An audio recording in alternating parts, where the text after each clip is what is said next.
সেই দিন মালাকুল মউত একদম সুরত ধারণ করে ফাতিমার সামনে হাজির হয়েছিলেন। দরজা যখন বন্ধ করে দিয়েছেন, রাসূল বলছেন, তুমি কার জন্য দরজা লাগাচ্ছ কাব্বা? আসমান জমিন বরাবর চেহারা, কে যেন সামনে দাঁড়ানো ভয় পাচ্ছি। রাসূল বলছেন, তুমি যার ভয়ে দরজা লাগাচ্ছ সে তো দুনিয়ার কোনো মেহমান নয়, যার দরজা লাগানো যা হবে, দরজা খুললেও তা হবে। ওই ফেরেশতার আসার জন্য কোনো দরজার প্রয়োজন হবে না, সময় হয়ে যাবে, আমার জান কবজ হয়ে যাবে। মালাকুল মউত হাজির হয়েছে, ফাতিমা দরজা লাগায় কোনো লাভ নাই রে। আমার নবীজি মৃত্যুর জন্য প্রস্তুতি নিয়ে নিচ্ছেন, এমন সময় মালাকুল মউত দরজায় এসে দাঁড়ায় রাসূলকে লক্ষ্য করে সালাম দিলেন। আমার নবীজি সালামের জবাবটা নিয়ে বলছেন, মালাকুল মউত আসো, তোমার কি আল্লাহর ফয়সালার সিদ্ধান্ত নিয়ে নাও। মালাকুল মউত বলছেন, হুজুর আপনার জান কবজ করতে আসতেছি, আজকে যদি কোনো বেয়াদবি হয়ে যায় আপনি আমারে মাফ করে দিয়ে।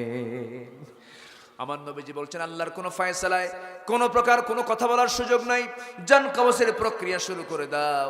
নবীর বুকের উপর হাতটা রাখা হলো, রাসূল চিৎকার মারলেন। আমার নবীজি কোন এক অভিযান থেকে ফেরত আসার পথে, আম্মা জান আয়েশা সিদ্দিকা সেই অভিযানে ছিলেন। ফেরত আসার সময় উটের পিঠে তিনি হাওদার মধ্যে বসা ছিলেন। হঠাৎ করে তিনি বললেন, আমার প্রকৃতির চাপ এসেছে, আমাকে নামিয়ে দাও। তিনি উটের পিঠ থেকে, হাওদা থেকে, পালকি থেকে নেমে আড়ালে চলে গেলেন শৌচ কার্য করতে। আসতে তার দেরি হলো।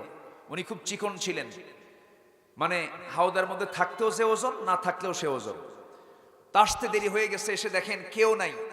যিনি দায়িত্বরত সাহাবী তিনি পালকিটা উটের পিঠে চড়ায় নিয়ে সব চলে গেছে। আম্মা জান আয়েশা একা পড়ে গেছেন। তিনি কি করবেন? তিনি আস্তে করে চাদর মুড়ি দিয়া পর্দার নিয়ম রক্ষা করে একটা আড়াল হয়ে একটা বৃক্ষের নিচে তিনি বিশ্রাম নিলেন, আশ্রয় নিলেন। চিন্তা করুন, এটি একটি স্বাভাবিক বিষয়। আমার নবীজির বলে দেওয়া ছিল এক সাহাবীকে, সাফওয়ান তুমি সবার শেষে আসবে, যে মানুষগুলো বাদ পড়ে যাবে তাদেরকে তুমি সুন্দর করে ঘোড়ায় চড়ে নিয়ে মদিনা পর্যন্ত নিরাপদে পৌঁছায় দিবা। বাদ তো কেউ পড়ে নাই, আমার নবীর বউ বাদ পড়ে গেছে। এখন বলেন, তাও পুরুষ না মহিলা? মহিলা। আমার নবীর স্ত্রী আম্মা জান আয়েশা বাদ পড়ে গেছে। এখন এখানে মুনাফিকদের খেলা আছে না নাই? আসতে বলবেন না, আছে না নাই? কিছু কিছু বুড়া চাচা আছে, চার দোকানে বসে খেলে পান খায় আর চা খায় আর গীবত করে, আছে না নাই? আচ্ছা, সম্মানিত ভাইয়েরা, আমার নবীজি চলে আসলেন, কিন্তু কিছুক্ষণ পর শুনলেন যে আম্মা জান আয়েশা নাই, বাদ পড়ে গেছে। দায়িত্বপ্রাপ্ত সাহাবী সঙ্গে সঙ্গে পিছনের দিকে চলে এসে দূর থেকে তাকায় দেখেন কে যেন চাদর মুড়ি দিয়ে বসে আছেন। সামনে গিয়ে লক্ষ্য করলেন আম্মা জান আয়েশা, তাকে চিনতে পারলেন, অনুমান করলেন।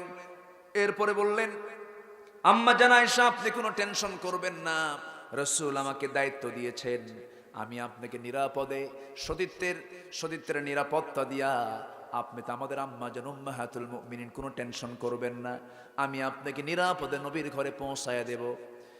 সুন্দর করে সম্মান সূচক আচরণ করে তাকে নবীর ঘর পর্যন্ত পৌঁছায় দেওয়া হলো। আমার নবীর কাছে যখন তিনি চলে গেলেন, গোটা রাত ওই সাফওয়ান, ওই সাহাবী ঘোড়ার পিঠে করে আমার নবীজির স্ত্রী আম্মা জান আয়েশাকে সঙ্গে করে নিয়ে যখন মদিনায় চলে এলেন, সেই সময় এই কথাগুলো মুনাফিকদের কানে যখন চলে গেল, এই কথাটা ছোট হবে না বড় হবে। মুনাফিকরা এটাকে ছোট করবে না বড় করবে, এটাকে আড়াল করবে না বড় করে ফেলবে, বড় করে ফেলবে, এটাই স্বাভাবিক। এরপরে কি হলো? আমার নবীজির ঘরে ঢোকার সঙ্গে সঙ্গে এই কথা যখন গোটা মদিনায় যখন ছড়িয়ে পড়লো, মুনাফিকরা এটাকে বিশাল বড় খাদ্য মনে করে এক পর্যায়ে বলেই ফেলে দিল, তোমরা কি জানো গত রাত্রে আয়েশা গোটা রাত ধরে একজন পরপুরুষের সঙ্গে রাত্রি ভ্রমণ করেছে, আয়েশা তার নিজের সতীত্ব হারিয়ে ফেলেছে। যেরকম নাউজুবিল্লাহ, এরকম বলার লোক এখনো আছে না নাই? আপনি যত বড় নামাজি হন, সতীসাধ্যী নারীকে আপনি মিথ্যা অপবাদ দিবেন? আপনি যতই বড় আপনি নামাজি হন, আপনি মিথ্যা সাক্ষ্যের সাক্ষী দিবেন, মিথ্যা মামলার সাক্ষী দিবেন, আল্লাহর কসম আপনাকে জাহান্নামে যেতে হবে। কষ্ট পাচ্ছেন আপনারা? সম্মানিত ভাইয়েরা, আমার দেশে এমনও সাক্ষী আছে যে সময়ের ঘটনা সেই সময় তার জন্মই হয়নি। এরকম কিছু আছে না নাই? আচ্ছা, অহরহ আছে। কি সমস্যা? বসেন। হ্যাঁ, সম্মানিত ভাইয়েরা, আমার নবীজির কাছে যখন এই কথা চলে আসলো, চলে আসার সঙ্গে সঙ্গে আমার নবীজির বউ সম্পর্কে কোনো কথা যদি কানে আসে তখন কি ভালো লাগে না খারাপ লাগে? বলেন ভালো লাগে না খারাপ লাগে? একটু খারাপ লাগার কথা। আমার নবীজি এই কথা যখন নবীজির কানে চলে এলো, আমার নবীজি আস্তে করে ঘরের মধ্যে ঢুকে বলছেন, ও আয়েশা, আমি তোমাকে দারুণ ভালোবাসি, আমি তোমাকে দারুণ মোহাব্বত করি, ভালো কথা, কিন্তু কি যেন কথা আমার কানে এসে বাজতেছে। এই মুহূর্তে আমার মন বলছে তুমি আমার ঘরে না থেকে তোমার বাবার বাড়িতে তুমি চলে যাও। আমার নবীজির এমন কথা যখন আম্মা জান আয়েশার কানে চলে গেল, আসমান থেকে যেন তিনি ভেঙ্গে পড়লেন, পড়ে গেলেন। এত বড় ধাক্কা তিনি পেয়ে গেলেন, চোখের পানি ফুরায় না। কাঁদতে কাঁদতে এক পর্যায়ে বলেই ফেললেন, হে রাসূল, আপনি শুধু আমার স্বামী নন, আপনি বিশ্ব নবী, আপনি আমাকে অর্ডার করেছেন, আমি কি আর থাকতে পারি নাকি? আমি এই মুহূর্তে রওনা দিলাম বাবার বাড়ির দিকে। তবে হে রাসূল, আমি আপনাকে একটা কথা বলবো, সেই কথাটা আপনি মনক্ষুণ্ণ হবেন না। আমার বিয়ের পয়গাম কিন্তু পৃথিবীর কেউ আপনার কাছে নিয়ে আসে নাই। আমার বিয়ের ঘটক কিন্তু আরশের মালিক মহান রব্বুল আলামিন। জোরে বলি সুবহানাল্লাহ। সব প্যাঁচ লাগাইছে এর মধ্যে কারা? কারা লাগাইছে? আজকের সমাজে তো প্যাঁচ লাগানোর জন্য মুনাফিকরা নাই, শুধু চিনে রাখবেন, এখন সময় আসলে কাজে লাগাবো। জোরে বলি ইনশাআল্লাহ। আবু জেহেল, মক্কার নেতা, আব্দুল ইবনে মাসউদ, এক ইয়াং সাহাবী, মোজ দাড়ি কেবল উঠতেছে, কাবা শরীফের সামনে যা কোরআন তেলাওয়াত করতেছে। আবু জেহেল সামনে দাঁড়ায়া বাম হাত দিয়ে তার এক হাত চেপে ধরে ডান হাত দিয়ে কান বরাবর একটা থাপ্পড় হাঁকায়া দিল আর বলল, এই তোকে কোরআন তেলাওয়াতের জন্য কে অর্ডার দিয়েছে? কানের তালা ফেটে দর দর করে রক্ত পড়া শুরু হলো। ইবনে মাসউদ বললেন, আবু জেহেল, কোরআন তেলাওয়াতের কারণে আজকে তুই আমার একটা কানের তালা ফাটায় দিলি, সুযোগ আসুক তোর দুইটা কানের তালাই ফাটাবো। জোরে বলি আল্লাহু আকবার। আমার নবীজির কাছে এই সাহাবী গিয়ে আস্তে করে দাঁড়ালেন। নবীজির সামনে দাঁড়ানোর সঙ্গে সঙ্গে আমার নবীজি তার কানে রক্ত দেখে বলছেন, ইবনে মাসউদ, তোমার কানে রক্ত কেন, কি হয়েছে? হুজুর, সুন্দর করে কোরআন তেলাওয়াত করেছি, এই কারণে আজকে আবু জেহেল আমার কানে রক্ত বের করে দিয়েছে। আমি তো আবু জেহেলকে একটা শক্ত কথা বলে দিয়েছি। কি কথা বলেছ বলো? আমি বলেছি, তুই আজকে আমার একটা কান অচল করে দিলি, সুযোগ আসলে আমি তোর দুইটা কানি অচল করে দেব। সঙ্গে সঙ্গে আমার নবীজি হাতটা উঁচু করে বলছেন, আল্লাহ, আমার এই মাজলুম ইবনে মাসউদের নেক মাকসুদকে তুমি আল্লাহ দয়া করে কবুল আর মঞ্জুর করে নাও। আবু জেহেল মরছে তার হাতেই শেষে। অনেক লম্বা কথা। জুলুম দিয়ে টেকা যায় না, নেফাকতা দিয়ে টেকা যায় না, কুফরি দিয়ে টেকা যায় না, জুলুম দিয়ে টেকা যায় না, ঈমান নিয়ে টেকা যায়। আমরা ঈমান নিয়ে টিকবো। জোরে বলি ইনশাআল্লাহ। আমরা কি নিয়ে টিকবো? ঈমান নিয়ে। আমরা সত্যবাদী হতে চাই। কয়টা গুণ অর্জন করব আমরা? 3টা গুণ অর্জন করব। এগুলো কি শুরু করবো না একটু পরে? হ্যাঁ, চালাবো, আলোচনা চালাবো না শেষ করে দেব? হ্যাঁ, চালাবো। জোরে বলি ইনশাআল্লাহ। আরো জোরে বলি ইনশাআল্লাহ। আমি খুবই খুশি যে একটা লোকের কোনো নড়াচড়া নেই, বলি আলহামদুলিল্লাহ। আমার ভাইয়েরা, আবু জেহেলের পতন হতে সময় লাগে নাই, খুব বেশি দিন লাগে নাই। জালিমরা, মুনাফিকরা কখনো টিকসই হতে পারে না। আল্লাহ জালিমদেরকে বরদাস্ত করতে পারেন না। আমার নবীজি পাঠিয়ে দিলেন তার স্ত্রী আম্মা জান আয়েশাকে। কোথায়? কার বাড়ি? বাপের বাড়ি। কি একটা বউকে মানায়? বউকে মানায় বাপের বাড়ি না স্বামীর বাড়ি? চলে গেলেন কার বাড়ি? কার ষড়যন্ত্র? কার ষড়যন্ত্র? কোন পরিবারে? কোন পরিবারে? মুনাফিকরা যদি নবীর পরিবারও না ছাড়ে, আমাকে আপনাকে ছাড়বে? আমাকে আপনাকেও ছাড়বে না। সাবধান, মুনাফিকদের ব্যাপারে কঠোর হতে হবে। আমার নবীজি পাঠিয়ে দিলেন। আম্মা জান আয়েশা বলেন, আল্লাহ রাব্বুল আলামিন আমাকে 9টি কারণে শ্রেষ্ঠত্ব দান করেছেন। এর মধ্যে 1 নাম্বার হলো, আমি তো একমাত্র আয়েশা, আমার বিয়ের পয়গামটা আল্লাহ নিজে দিয়েছেন। নাম্বার 2 হলো, 9 বছর আমার বিয়ে হয়েছে, 13 বছরে নববধূ হয়ে নবীর ঘরে পদার্পণ করেছে। নাম্বার 3 হলো, আমি জিব্রাইলকে নিজের চোখে দেখেছি। নাম্বার 4 হলো, আমি নবীর সঙ্গে একই বিছানায় ঘুমিয়ে পড়েছি, একই কাতার নিচে শুয়ে থাকা অবস্থায় ওহী নাজিল হয়েছে, আমি সরাসরি তা পর্যবেক্ষণ করেছি। নাম্বার 5 হলো, আমি আমার নবীর মুখে বলতে শুনেছি, সুরিত খাবার যেমন শ্রেষ্ঠ খাবার, আমার স্ত্রীর মধ্যে সবচেয়ে শ্রেষ্ঠ স্ত্রী হলো আমার আয়েশা। জোরে বলি সুবহানাল্লাহ।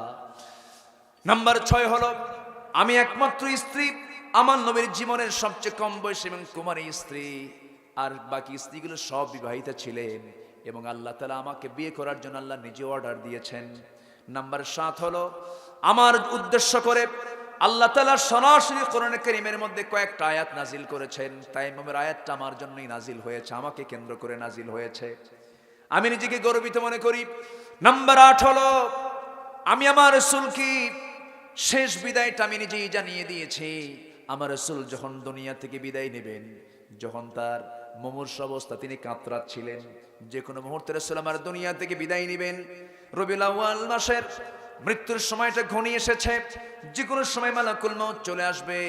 আমার নবী আস্তে করে আমার ঘরের মধ্যে ঢুকলেন, ঢুকে বলছেন, আয়েশা রে, শরীর তোমার ভালো যাচ্ছে না, আয়েশা তুমি আমাকে আস্তে করে মাথায় একটু পানি দিয়ে দাও।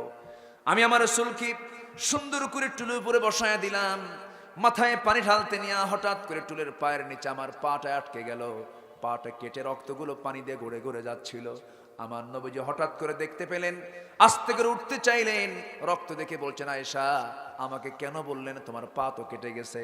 আম্মা জান আয়েশা বলেন, হে রাসূল, আমার পা কেন, আপনাকে সম্মান করতে গিয়ে কলিজাটাও ছেড়ে দেব, আমার কোনো আপত্তি নাই। আমি আয়েশা রাসূলকে শেষ বিদায় জানিয়ে দিয়েছি। আমার নবীজি আমার ঘরের মধ্যে ঢুকলেন, ঢুকে বলছেন, আয়েশা আমাকে কোনো বালিশ দিবা না, তোমার উরুটা আমাকে বিছায়া দাও। আমি আয়েশা উরুটা বিছায়া দিলাম, নবীজি আমার উরুতে মাথা রেখে আরাম ফরমাচ্ছিলেন। আজান হয়ে গেল, আজান হওয়ার সঙ্গে সঙ্গে রাসূল বলছেন, আয়েশা রে, আজান যেহেতু হয়ে গেছে, আমি মসজিদে যেতে চাই, আমার বেলাল তো আজান দিল। এই কথা বলে যখন তিনি ওঠার জন্য চেষ্টা করলেন, আর পারলেন না, মাথা ঘুরে তিনি পড়ে গেলেন। মাথা ঘুরে চক্কর মেরে যখন পড়ে গেলেন, বললেন, আয়েশা আমার বুঝার জামাতে নামাজ হবে না, তোমার আব্বা আবু বকরকে সামনে দাঁড়ায় দাও, আমি নামাজের দৃশ্যটা একটু জানালা দিয়ে দেখতে চাই। আমার নবীজিকে আম্মা জান আয়েশা আস্তে করে তুলে নিয়ে ধরে ধরে তাকে ওই দরজার ওই জানালার কাছে নিয়ে চলে গেলেন। সাহাবীরা যখন নামাজ শুরু করবেন, সামনে রাসূল নাই, আবু বকরকে দেখে মাত্র সাহাবীদের মধ্যে কান্নার রোল পড়ে গেছে। হারে, এই যে আমরা আজকে ইমাম ছাড়া নামাজ পড়ছি, রাসূল ছাড়া নামাজ পড়তেছে, আর বুঝি না নবীর পিছনে নামাজ হবে না। সাহাবা একরামের মধ্যে কান্নার রোল পড়ে গেছে। সাহাবীরা রুকু করেন, সেজদা দেন, আমার নবীজি সেই দৃশ্যগুলো দেখছিলেন, আর চোখের কোনা বেয়ে টপ টপ করে পানি পড়ে দাড়ি মোবারক ভিজে যাচ্ছিল। আম্মা জান আয়েশা সেই দাড়ির সেই পানিগুলো আস্তে করে মুছে মুছে দিচ্ছেন, গালের পানিগুলো, চোখের পানিগুলো মুছে মুছে দিচ্ছেন, আর বারবার বলছেন, ইয়া রাসূলুল্লাহ আপনি কেন এমনটা করছেন, আপনার উম্মতরা, আপনার সাহাবীরা তো নামাজ আদায় করছে, আপনি কেন কান্নাকাটি করছেন। আমার রাসূল বলছেন, আয়েশা রে, আমার যে চোখের পানি আজকে তুমি বের হতে দেখতেছো, মানুষ কান্না করে দুই কারণে, একটা হলো চরম আনন্দের সময়, আর একটা হচ্ছে চরম দুঃখের সময়। আজকের এই চোখের পানিটা আমার চরম দুঃখের নয়, আজকের পানি তুমি দেখতে পেতেছো, এটা আমার চরম আনন্দের পানি। জোরে বলি সুবহানাল্লাহ। এই যে আমার সাহাবীরা আজকে জামাতে জামাতে নামাজ পড়তেছে, আজকে আমার সাহাবীরা কত সুন্দর করে জামাতে নামাজ কায়েম হওয়ার পরে নামাজ পড়তেছে। এই নামাজের জন্য তায়েফের মানুষ আমাকে মেরেছে, ওহুদের ময়দানে আমার দাঁতগুলো ভেঙে দিয়েছে, আমার আম্মারকে মারতে মারতে রক্তাক্ত করেছে, আমার ইয়াসারকে মারতে মারতে মুরগি রানের মতো দুই টুকরা করে শহীদ করে দিয়েছে। সেই কষ্টের নামাজ আজকে রাষ্ট্রীয় পর্যায়ে কায়েম হয়ে গেছে, এই জন্য আমি কাঁদতেছি। ওরে আয়েশা আমাকে সহায় দাও। আমার নবী আবার শুয়ে পড়লেন, শুয়ে পড়ার পরে বলছেন, ওরে আয়েশা আমাকে একটা মেসওয়াক এনে দিতে পারবে নাকি। তিনি উঠতে পারলেন না, তার ভাইকে ডাক দিয়ে বলছেন, ভাই আব্দুর রহমান একটা মেসওয়াক এনে দাও। মেসওয়াক এনে দেওয়া হলো। সেই মেসওয়াকটা আম্মা জান আয়েশা হাতের মধ্যে নিয়া, তিনি ভাবলেন শক্ত মেসওয়াক, নবীজির কষ্ট হবে মনে করে চাবায়া চাবায়া নরম করে দিলেন। নরম করে দেওয়ার পর নবীর হাতে যখন তুলে দেওয়া হলো, আমার নবীজি মেসওয়াকটা হাতের মধ্যে নিয়া, আগে মেসওয়াক শুরু না করে মেসওয়াকের আগায় লাগানো থুতুগুলো চুষে চুষে নবীজি পান করছেন আর মুসকি মুসকি হাসি মারছেন। আম্মা জান আয়েশা বলেন, আমি নিজেকে ধন্য মনে করি, আমার নবীজি তার জীবনের শেষ খাবার খেয়েছেন আমার মুখের লালা। আমার মুখের লালা পান করি নবীজি দুনিয়া থেকে বিদায় নিয়েছেন। নাম্বার 9 হলো, আমার নবীজি আমার উরুতে মাথায় রেখে বলছেন, ওরে আয়েশা, আমার মন কেমন যেন বলছে বাঁচবো না। আমার কলিজার টুকরা মেয়ে ফাতিমা কোথায়? ফাতিমাকে ডেকে আনো। ফাতিমাকে ডাকার কথা যখন বলা হলো, দরজা খোলা হলো। দরজা খোলার সঙ্গে সঙ্গে নবীজি তার দিকে তাকাচ্ছেন। আম্মা জান আয়েশাও ফাতিমার দিকে তাকাচ্ছেন, এইদিকে ফাতিমা নবীজির দিকে তাকাচ্ছেন। চতুর্দিকে কান্নার রোল পড়ে গেছে। আম্মা জান আয়েশা লক্ষ্য করে দেখেন, তিনি হাদিসটা বর্ণনা করেন, ফাতিমার কান্না নবীজির দারুণ শেল বেঁধে যাচ্ছে। ফাতিমার চোখের পানি দেখে বলছেন, ফাতিমা তুই কাঁদিস না, তুই আমার কাছে চলে আয়। কানের মধ্যে মুখ ঢুকায় বলছেন, ফাতিমারে কান্নার প্রয়োজন নাই, আমার কাছে মালাকুল মউত চলে আসবে, আমি দুনিয়া থেকে বিদায় নিয়ে নেব।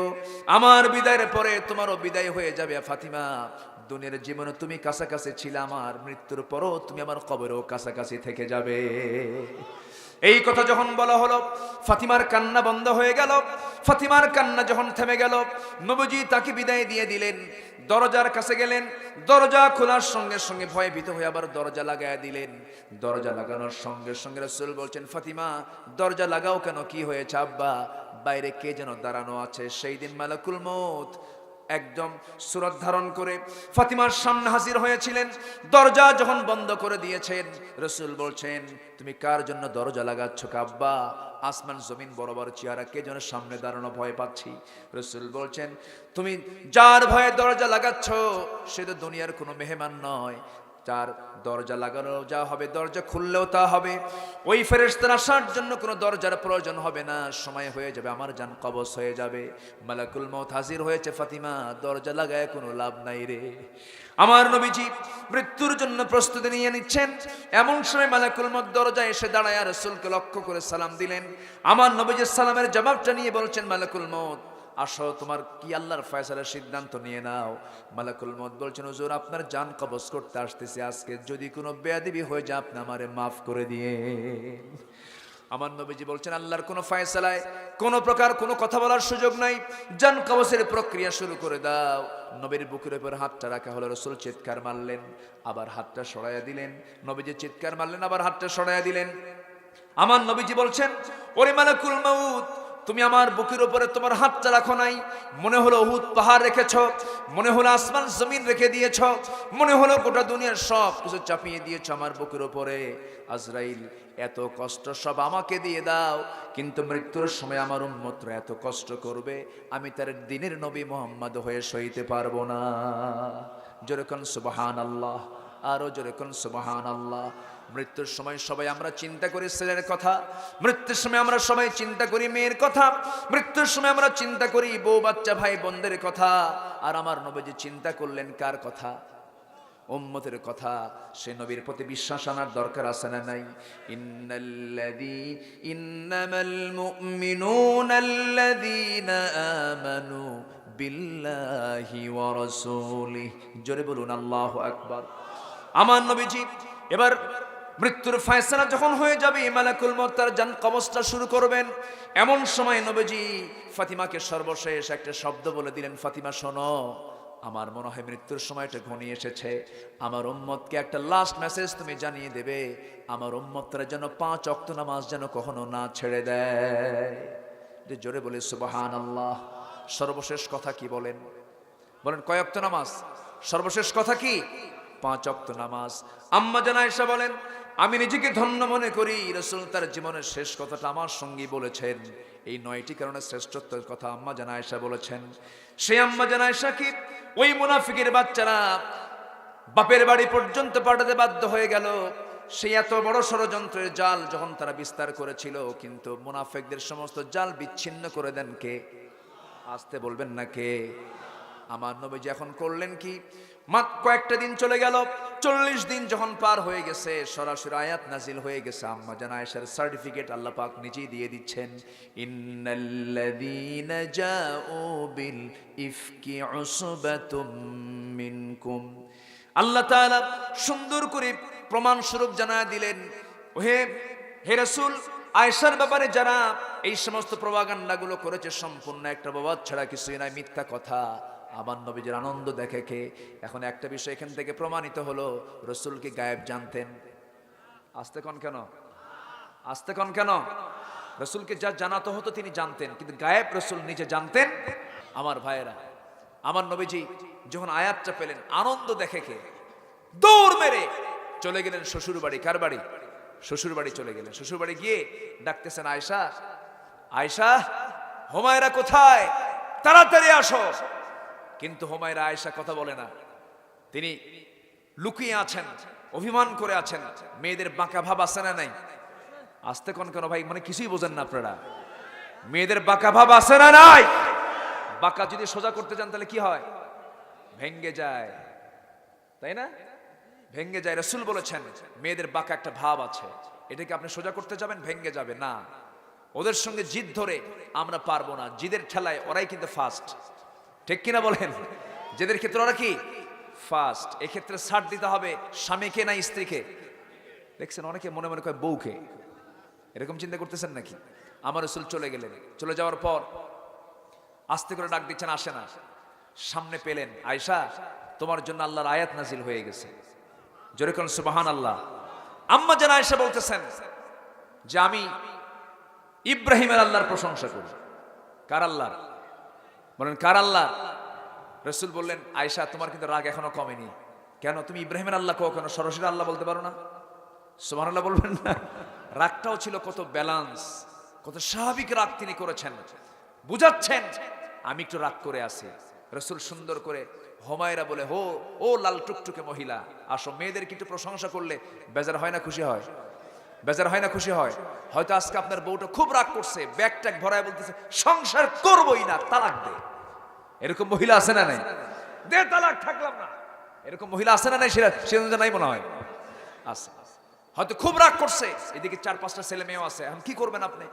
খুব রাগ, শেষ পর্যন্ত ব্যাগ হাতিয়ে নিছে, যাচ্ছেই চলে, পিছনে আস্তে করে বলবেন, ময়না, কি কথা কি বুঝলেন? দেখবেন যে আমি ঠান্ডা হয়ে গেছে। তুমি কি চাও? আগামীকালকে আমি তোমার জন্য ঢাকা যাব, আপন জুয়েলার্স থেকে তোমার জন্য পেটা স্বর্ণের 2 ভরি একটা চেন আনবো, আর তোমার জন্য ইসলামপুর থেকে 2 জোড়া জুতা আনবো এবং সুন্দর টাঙ্গাইলের শাড়ি আনবো। দেখবেন যে ব্যাগ পড়ে গেছে, ঠিক কিনা বলেন? পরে কিচ্ছু আনবেন না, দিবেন না, গুনাহ হবে না। কি কথা কি বোঝা গেল? এখন এটা কিন্তু হায়ার অ্যান্টিবায়োটিক, এটা জীবনে 2-1 হতে পারে, ঘন ঘন দিলে কিন্তু রোগী বাঁচবে না। এটা জীবনে 2-1 হতে পারে, কিন্তু ঘন ঘন এটা দেওয়া যাবে না।